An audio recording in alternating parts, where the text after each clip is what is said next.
Sinong mag-aakala na sa panonood lang ng online mass, pwede ka ring maloko? Ginagamit kasi ng iba ang recorded mass ng Quiapo Church para makapanghingi ng pera sa mga deboto. Para bigyan ng mukha ang balita, Mobile Journal Amy Atienza. Ganito karami ang nagpupunta sa Minor Basilica and National Shrine of Jesus Nazarene sa Quiapo. May misa o wala, binibisita na ito ng libo-libong deboto, lalo na tuwing pista ng Jesus Nazareno. May ilan naman na nananatili na lang sa kanilang tahanan para magmisa online.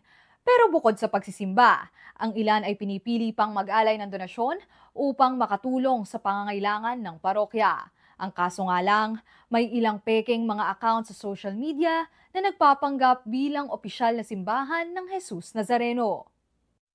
Marami po sa YouTube ang talamak ng pangungopya, no? Ang ginagawa nila, yung mga lumang misa na ng Quiapo, dahil ito dati ay naka-live at recorded, kinukuha nila at ginagawa nila na ito daw ay live.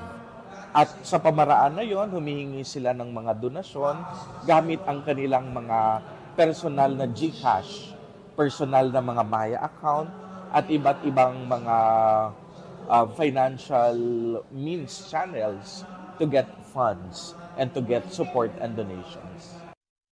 Ang ganitong panloloko, nagsulputan na raw noong nakaraang taon. Kaya abiso na rin ng simbahan na palaging antabayanan ang kanilang mga social media platform para maiwasan ang ma-scam.